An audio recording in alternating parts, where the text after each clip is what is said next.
गठबंधन की सरकार जिनकी आई यहाँ पे, उससे पहले जेजेपी और बीजेपी की गठबंधन की सरकार से पहले जो बड़े टेंडर होते थे, जो एस्टिमेटेड प्राइस होता था, उससे नीचे जाते थे और आप उससे 10-15% ऊपर जाते रहे। आप सारे समझते हो पैसे कहाँ जाते थे, पैसों की बंदर बाट कर लेते हैं। असल में तो प्रोजेक्ट आता नहीं, और आता तो भ्रष्टाचार के अड्डे चढ़ जाता है। सहकारिता विभाग में 100 करोड़ रुपए के घोटाले के तार कैथल से जुड़े हुए, जो सीधे सहकारिता मंत्री तक जाके मिलते हैं। केंद्र सरकार ने कैथल सहकारिता विभाग के लिए जिले के विभिन्न बैंकों को कंप्यूटर और फर्नीचर इत्यादि खरीदने के लिए पैसे भेजे थे, इन्होंने बांट के खा लिए। सहकारिता विभाग की कोई डेवलपमेंट यहाँ पे नहीं की।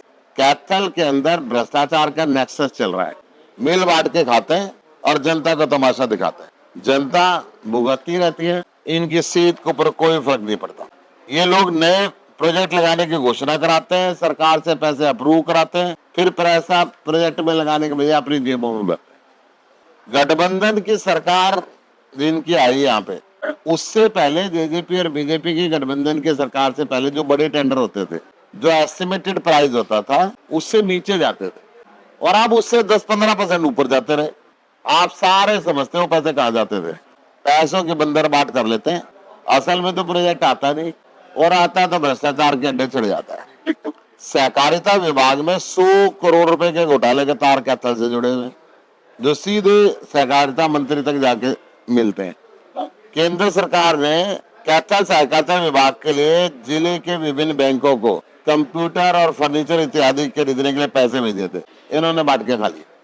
सहकारिता विभाग की कोई डेवलपमेंट यहाँ पे नहीं की। कैथल के अंदर भ्रष्टाचार का नेक्सस चल रहा है, मिल बांट के खाते हैं और जनता को तमाशा दिखाते हैं। जनता भुगतती रहती है, इनकी सीट के ऊपर कोई फर्क नहीं पड़ता। ये लोग नए प्रोजेक्ट लगाने की घोषणा कराते हैं, सरकार से पैसे अप्रूव कराते हैं, फिर पैसा प्रोजेक्ट में लगाने के बजाय अपनी जेबों में।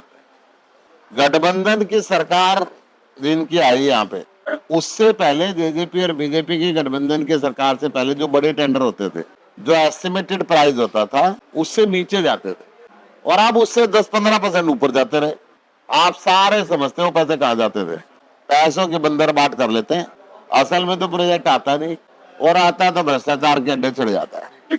सहकारिता विभाग में 100 करोड़ रुपए के घोटाले के तार कैथल से जुड़े हुए, जो सीधे सहकारिता मंत्री तक जाके मिलते हैं। केंद्र सरकार ने कैथल सहकारिता विभाग के लिए जिले के विभिन्न बैंकों को कंप्यूटर और फर्नीचर इत्यादि खरीदने के लिए पैसे भेजे थे, इन्होंने बांट के खा लिए। सहकारिता विभाग की कोई डेवलपमेंट यहाँ पे नहीं की। कैथल के अंदर भ्रष्टाचार का नेक्सस चल रहा है, मिल बांट के खाते हैं और जनता को तमाशा दिखाते हैं। जनता भुगतती रहती है, इनकी सीट के ऊपर कोई फर्क नहीं पड़ता। ये लोग नए प्रोजेक्ट लगाने की घोषणा कराते हैं, सरकार से पैसे अप्रूव कराते हैं, फिर पैसा प्रोजेक्ट में लगाने के बजाय अपनी जेबों में।